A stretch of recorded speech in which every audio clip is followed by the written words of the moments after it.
Hola, bienvenidos a NTD, soy Eduardo Zompa y estas son las noticias de hoy. El expresidente Trump brindó un discurso en la Convención Nacional del Rifle. Tenemos lo más destacado. Un senador presentó un proyecto de ley para contrarrestar posibles extralimitaciones de la OMS. Le explicamos por qué. Al menos 4 estados estarían aplicando la vacuna de la viruela del mono, mientras se continúan registrando casos en todo el país. Y en el fin de semana del Día de la Recordación, un exprisionero de guerra nos invita a hacer una reflexión.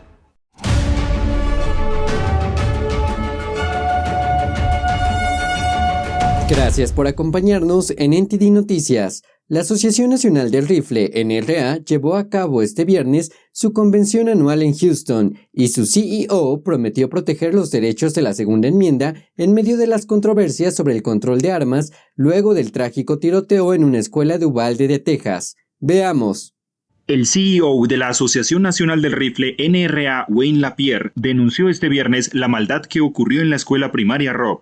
Señaló que los miembros de la NRA son padres y madres que están de duelo por las vidas que se perdieron indiscriminadamente a manos de un, cito, monstruo criminal. Sin embargo, LaPierre prometió proteger el derecho constitucional de los americanos a defenderse. Dijo que restringir el derecho fundamental de los estadounidenses respetuosos de la ley a defenderse no es la respuesta y nunca lo ha sido.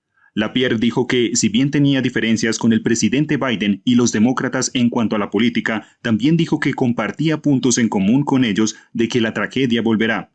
El director también hizo un llamado a rechazar la idea de que la sociedad es la culpable y no el criminal cada vez que ocurre algo que infringe la ley. Además, sugirió a los legisladores seguir una política de sentido común y que, en lugar de hacer que las leyes de armas sean más restrictivas, se implementen medidas de seguridad iguales a las que se requieren en estadios y edificios gubernamentales. Y en esta misma convención anual de la NRA, Donald Trump hizo un llamado al Congreso tras el tiroteo en Texas. Veamos lo que dijo. El expresidente Donald Trump pidió al Congreso priorizar los fondos para la seguridad escolar antes que la ayuda militar a Ucrania. Necesitamos gastar fondos para reclutar y entrenar gente para los departamentos de policía en todo el país. Si Estados Unidos tiene 40,000 millones para enviar a Ucrania, deberíamos poder hacer lo que sea necesario para mantener a nuestros hijos seguros en casa. Trump dio estas declaraciones durante su discurso en la conversación anual de la Asociación Nacional del Rifle este viernes en Houston, días después de la masacre en una escuela de Texas que dejó al menos 21 muertos. El tiroteo ha reiniciado los pedidos de los demócratas a establecer leyes de armas más estrictas. Sin embargo, Trump y el resto de los oradores de la convención rechazaron hablar de restricciones a las armas de fuego. Cada vez que una persona perturbada o demente comete un crimen tan horrible, siempre hay un esfuerzo grotesco por parte de algunos en nuestra sociedad para usar el sufrimiento de otros para promover su propia agenda política extrema. Trump pidió medidas de seguridad más estrictas en las escuelas de la nación, entre ellas cercas exteriores sólidas, detectores de metales y el uso de nueva tecnología para garantizar que alguna persona no autorizada ingrese a la escuela con un arma. El expresidente también pidió que se reforzaran las puertas de las aulas y que todas las escuelas de Estados Unidos tuvieran un oficial de policía o un oficial de rescate armado de servicio. El gobernador de Texas, Greg Abbott, dijo estar furioso en una rueda de prensa este viernes porque fue engañado por las autoridades locales sobre lo ocurrido en el tiroteo en la escuela de Uvalde. Además, dijo que aprobará nuevas leyes. Tenemos los detalles. Greg Abbott dijo este viernes que fue engañado por la primera información que recibió de las autoridades locales y por lo tanto brindó información inexacta al público generando confusión sobre los hechos. Abbott expuso su expectativa de que las fuerzas policiales, incluidos los Rangers de Texas y el FBI, sean capaces de dar cuenta de los segundos ocurridos exactamente con un 100% de precisión y que hay personas que merecen más respuestas y esas son las familias cuyas vidas han sido destruidas. Por ejemplo, contrario a lo que se informó antes, se sabía que un agente de seguridad de la escuela no se enfrentó al tirador fuera de la escuela y que el tirador entró sin obstáculos a la escuela. También se sabe que aproximadamente a las 11:30 de la mañana el tirador llegó a la escuela y disparó contra ella. Además, el oficial de la escuela, de quien primero se dijo que había enfrentado al tirador y después se dijo que no estaba en el campus, en realidad sí se enfrentó a una persona, pero era un profesor, no el sospechoso. Incluso el agente pasó por delante del tirador. Finalmente, las autoridades identificaron al tirador como Salvador Ramos, de 18 años, y lo abatieron justo antes de la 1 de la tarde, alrededor de 90 minutos de haber llegado a la escuela. Recientemente, las fuerzas de seguridad reconocieron que tomaron la decisión equivocada por no enfrentar antes al tirador. Abbott aseguró que después del crimen devastador aprobará nuevas leyes en múltiples temáticas para hacer a las escuelas más seguras, principalmente unas que aborden el conjunto de problemas de salud que se relacionan con los que cometen delitos con armas de fuego. Algunos legisladores y gobernadores ven la necesidad de legislación que restrinja el acceso a las armas, pero Abbott sugirió que no piensa lo mismo. El gobernador también descartó el cambiar la edad legal para comprar rifles a 21 años, señalando que en Texas los jóvenes de 18 años pueden comprar armas hace unos 150 años, mientras que los tiroteos en escuelas comenzaron a ocurrir recientemente. La gobernadora de Nueva York quiere elevar la edad mínima requerida para poseer armas, tras el tiroteo en una escuela de Texas, pero algunos dicen que el hecho de que algunos niños lleven armas a la escuela demuestra que este requisito no haría mucho. Arián Pastar de NTD tiene los detalles desde la ciudad de Nueva York. La gobernadora de Nueva York, Kathy Hochul, dice que se pregunta cómo un joven de 18 años puede comprar una AR-15, pero al mismo tiempo, that person's not old enough to buy a legal drink.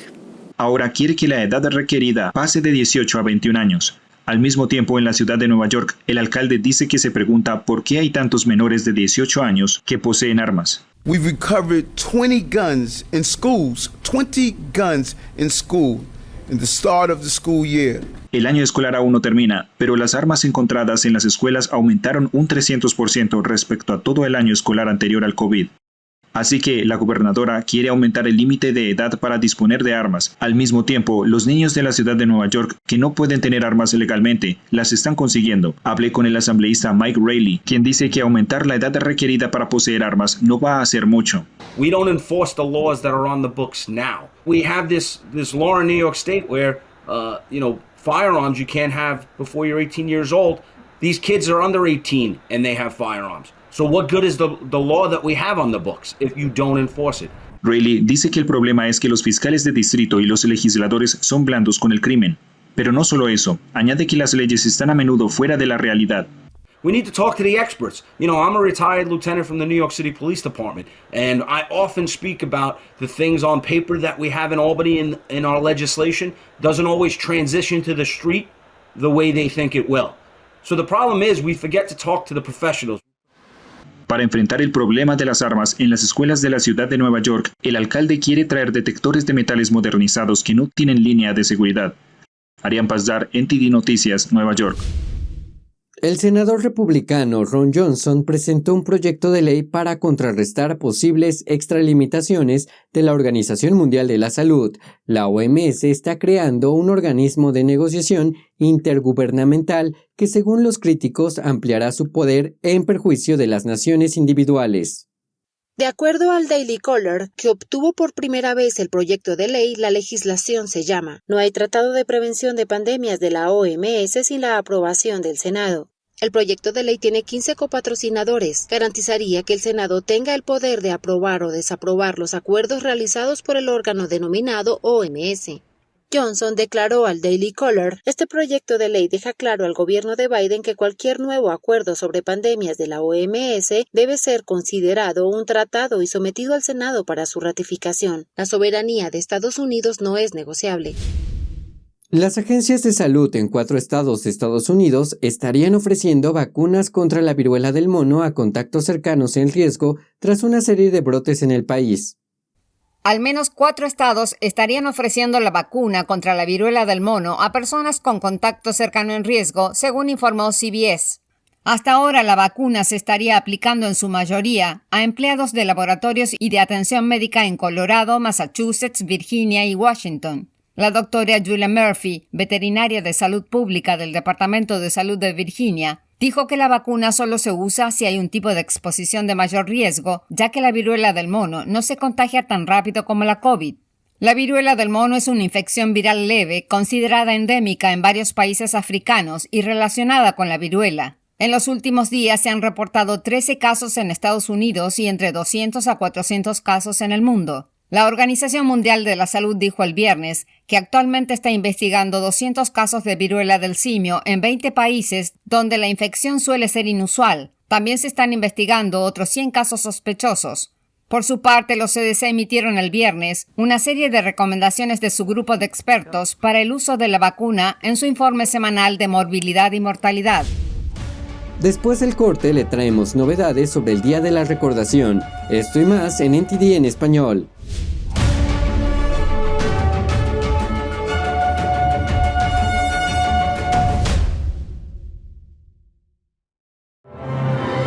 Por fin, la espera ha terminado.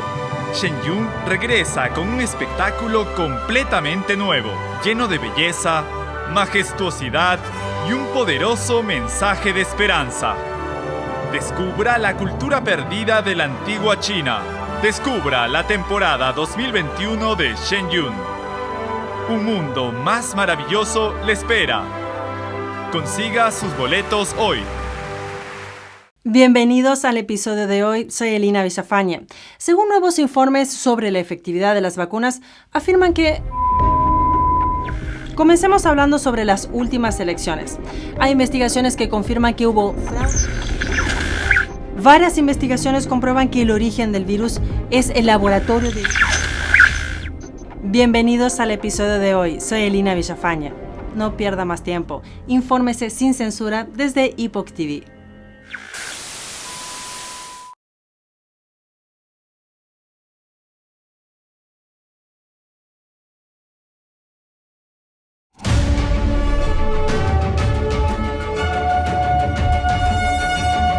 En el Día de la Recordación conmemoramos a los que murieron sirviendo a Estados Unidos.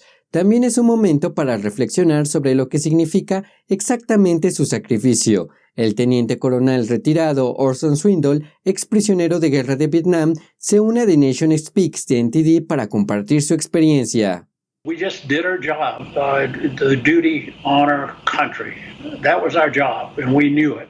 Orson Swindle era piloto del Cuerpo de Marines en 1966 cuando su avión fue derribado sobre Vietnam del Norte. Luego pasó 6 años en un campo de prisioneros de guerra en Hanoi, donde fue sometido a increíbles privaciones y torturas. Swindle atribuye su capacidad para sobrevivir como prisionero de guerra a su educación. And I was from a little town of about 3,500 people back in those days in the mid-50s, and we were educated so finely by devoted teachers. I had one teacher that taught 3 generations of my family. They taught us about honor, honesty, commitment, responsibility, faith. And our education was, to me, boundless. Swindle dice que el ejército tiene un código de conducta escrito para los prisioneros de guerra. Evolucionó después de la Guerra de Corea y se enseñaba a los miembros del ejército desde el comienzo de su carrera. We have been taught to love this country, to realize that we have to serve it, and we have to do it honorably, and we have to have a commitment to do things the proper way, and to always be loyal to our country and each other. Al observar el estado actual de las cosas en Estados Unidos, Swindle dice que está muy angustiado. Señala los esfuerzos por derribar la historia y los califica como una larga secuencia de esfuerzos por derribar este país y su cultura. We don't wake up. They may succeed. And my generation, we've done about all we can do. We can be an inspiration to others if they would pay attention, but I hear kids in college, they're just college students talking about their insecurity and they need safe spaces to be protected from the way the world is. And you gotta be kidding me. El consejo de Swindle a la gente es que se informe, se activa y preste atención a la política. El monumento a Lincoln cumple 100 años el próximo lunes 30 de mayo. Este lugar se ha convertido en un símbolo de Estados Unidos y ha sido testigo de muchas ocasiones significativas. Un siglo de unidad se contará entre ellos. El 30 de mayo de 2022 se cumplen 100 años de la inauguración del monumento a Lincoln. El monumento rinde homenaje al 16º presidente de Estados Unidos y se construyó para destacar su papel de gran unificador. El diseñador Henry Bacon se inspiró en los templos dóricos griegos y en el interior del monumento hay una estatua de mármol de Lincoln, obra del escultor Daniel Chester French. El diseño exigía que se elevara por encima del estanque reflejante y del paisaje circundante. Y el paisaje que se ve, la colina en la que está, se creó después de la elaboración del monumento. Mike Leaders, del Servicio de Parques Nacionales, cree que el monumento a Lincoln es un hito único. Ha evolucionado más allá de un monumento a Lincoln para convertirse en un escenario de celebraciones nacionales, expresiones de los derechos de la primera enmienda y manifestaciones por los derechos civiles. A partir de 1939, por ejemplo, vimos a Marian Anderson dar un concierto en la mañana de Pascua aquí después que se le negara el acceso al Constitution Hall, solo por el color de su piel. Por supuesto, Martin Luther King pronunció el que posiblemente sea el discurso más famoso de la historia de Estados Unidos desde las escaleras del monumento a Lincoln durante la marcha a Washington por el empleo y la libertad. Cada año, más de 8 millones peregrinan para visitar el monumento a Lincoln, lo que lo convierte en el más visitado de la capital del país.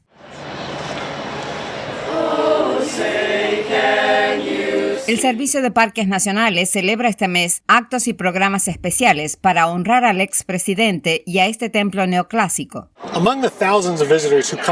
Entre los miles de visitantes que acuden aquí cada día, es muy fácil percibir la sensación de asombro e inspiración de los que suben los escalones hasta la cámara. Mientras que por fuera es un lugar bullicioso y lleno de actividad, en el interior de la cámara se respira casi unánimemente una silenciosa reverencia, una gran tranquilidad, mientras la gente contempla la estatua y se acerca a las dos paredes para leer los discursos que allí están grabados. El monumento utiliza materiales de toda la nación, lo que simboliza la unificación tras la guerra civil. Las escaleras son de granito de Massachusetts, la estatua de mármol de Georgia, las paredes exteriores de mármol de Yule de Colorado y las baldosas del techo de Alabama. El monumento a Lincoln está abierto a las 24 horas del día, todos los días del año. Se está llevando a cabo una celebración de Star Wars de 3 días en Anaheim, California, que comenzó el jueves con un evento especial para las próximas producciones televisivas de Lucasfilm, mientras que ayer se lanzó por internet el primer episodio de una nueva serie protagonizada por Obi-Wan Kenobi. Ewan McGregor es el protagonista y productor ejecutivo de Obi-Wan Kenobi y ha explicado por qué retomó el papel de las precuelas sin tener un guión. It wasn't that they sent me a script and I said yes or no to it. We sort of developed the story together to a degree. It was going to be a movie at one point. Deborah Chow then came on and it became a TV series, and so with Deborah's brilliant direction, we ended up, I think, with a really good story, you know. También retoma su papel Hayden Christensen, aunque ahora es Darth Vader en lugar de Anakin Skywalker. Esto implicó que el actor canadiense tuviera que ponerse el icónico traje negro para el papel. I mean, it's such a incredible costume and such an iconic costume that you put it on and you can't help but feel that, you know. And then certainly walking out on the set and sort of seeing people's reactions. That's always been good fun, and I've always really enjoyed that part of it. La segunda serie de televisión que se estrenará próximamente es Endor, que sigue la historia de Cassian Andor de la película Rogue One, una historia de Star Wars. Aunque el personaje murió al final de la película, vuelve a vivir en 2 temporadas de Endor, que comenzará a transmitirse en agosto. El personaje está interpretado por Diego Luna. I mean, I love the character, man. I would play this character for a long time if possible, because I really find a strong connection with this role. I think this role reminds us what we're capable of, you know. It's about the people taking control. It's about you understanding that what matters to you might matter to others. Aparte de un póster y una aparición de Harrison Ford en el panel de Lucasfilm, se presentaron pocos proyectos cinematográficos, mientras que los proyectos de televisión siguieron siendo el centro de atención. Los totales anuales de población de la Oficina del Censo de los Estados Unidos muestran que aún continúa la tendencia de personas abandonando las grandes ciudades de Estados Unidos. La mayoría de las ciudades más grandes del país registran descensos. Jason Blair de NTD nos trae las últimas cifras.